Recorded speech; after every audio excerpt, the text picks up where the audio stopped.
Welcome to the League of Legends Champion Spotlight, featuring Wukong, the Monkey King. The Monkey King is a tricky, elusive melee damage dealer. His abilities allow him to dart around combat or jump into the fray and take on all your opponents at once.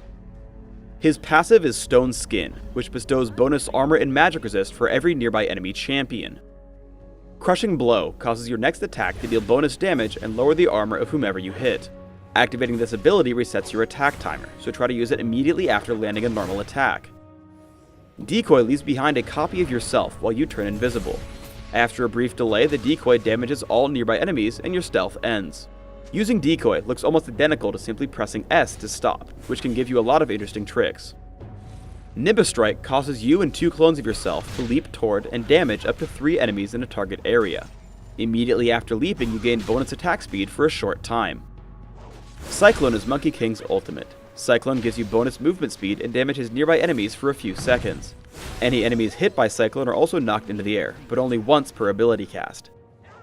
Early game harassment with Nimbus Strike can really set you ahead, especially against slow mages.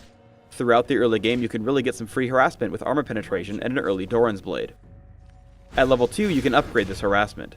Close the gap with Nimbus Strike and follow up with Crushing Blow. As you can see, I repeatedly force Veigar back to his turret, chewing through health potions. I continue to pressure Veigar throughout the lane, knowing that I can secure the kill with Ghost and Flash. After dropping him to 10% health, I try to head behind his turret to cut off his escape. Seeing him hide underneath it, I make sure to take my time.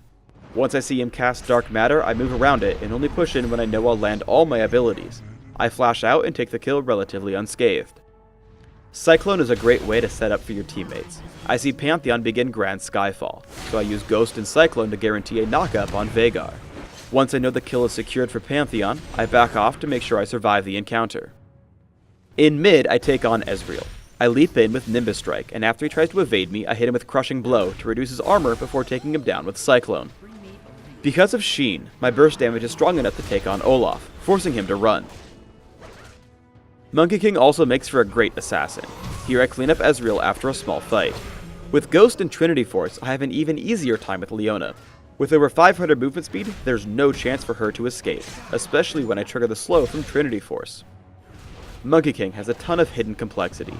As I run from the fight in mid, I decoy and then change directions, hoping that my opponents will continue to head left. They guess correctly, so I Nimbus Strike to the enemy farther away, which allows me more distance from the enemy Monkey King. Once I make it out, I see Leona get into a fight. Unfortunately, upon seeing Veigar, I don't see any way of helping, so I have to let her die. After retreating, I see decoys back up, so I stay around to see if I can get into a fight. Sure enough, the enemy Monkey King shows up.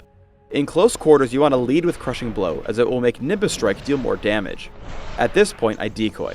Pantheon is coming in from the top left. My decoy is camping in the brush, and I head to the bottom right. As a result, there's no way for him to escape, and we pick up the kill after his stealth ends. Pressing S for stop looks almost identical to actually activating decoy. As I'm getting chased, I simply stop to trick my opponents. After waiting exactly 1.5 seconds, they assume I ran to the bottom brush, as that's the only location I could have reached without being seen. So, I decoy and head up, guaranteeing my escape as they check below. We get into a large team fight in mid. Immediately I head for Olaf to try to save my teammate. As I chase, I can't quite get into range for Nimbus Strike. However, I know it will target multiple enemies, so I jump to Ezreal and the resulting clones kill Olaf for me. I chase Ezreal with Cyclone and lead him to knock out Veigar and to wait for his arcane shift. As I Nimbus Strike Veigar, a perfectly timed flash allows him to escape me. Turning to Leona, I use a couple of small tricks and optimizations. I land Crushing Blow first to lower her armor, then I land a second basic attack, which lets her walk out of range, but I can Nimbus Strike to catch back up. I use Decoy, which allows me to get extra close with Leona while I wait for Crushing Blow's cooldown. I use the fact that Crushing Blow resets my auto attack timer to get 2 attacks in much more quickly than I would otherwise be able to. Let's show the previous trick more cleanly. We dive Ezreal at his turret. I jump him with Nimbus Strike, follow up with a basic attack, and immediately use Crushing Blow, dropping him to less than 1/4 of his health. As he runs, I simply chase with Ghost and Crushing Blow, because I know he'll die in one more attack. Juking enemies with Stop is probably my favorite part of Monkey King, so I'll show it to you again. Here I'm chased by the enemy Monkey King. I press Stop and he just turns around, giving up on the chase, so I simply walk away. I run away from a teamfight in mid. An unsuccessful stop juke gets me low, and ultimately I have to use Decoy and Flash to escape. Thankfully, only Ezreal follows me. I hit him for over half his health and retreat when his team comes to help. Waiting off in the wings, I notice that Ezreal has been left all alone, so I ghost back in and take him out with Nimbus Strike and a basic attack. Seeing Leona and Olaf come back, I attempt to stop Juke, which causes them to run. I activate Decoy, which lets me get a free attack off on Leona before turning around.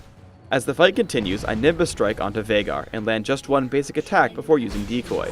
In the confusion, they have no idea if I'm real or not, and unload most of their cooldowns onto my clone.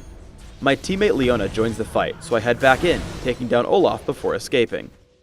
For runes, I take Armor Penetration Barks, Flat Armor Seals, Flat Magic Resist Glyphs, and Flat Health Regeneration Quintessences.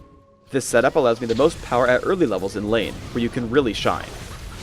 My masteries are 0-21-9, with Ghost and Flash, allowing me to play extremely aggressively in lane, shrugging off most of the enemy minion damage. I take 2 points in Crushing Blow early, getting a single early point in Decoy and maxing Nimbus Strike first, going back to Crushing Blow after. My goal is to have the same cooldowns on Crushing Blow and Nimbus Strike. Nimbus Strike gains more damage per level up, so this level order gives me the best harassment. For items, I take a Doran's Blade to start, almost always heading immediately to Mercury Treads, followed by Trinity Force.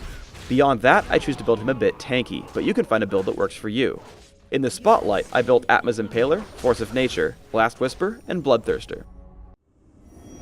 Thanks for tuning in to the Wukong Champion Spotlight. Please subscribe to the Riot Games YouTube channel and leave us your comments below.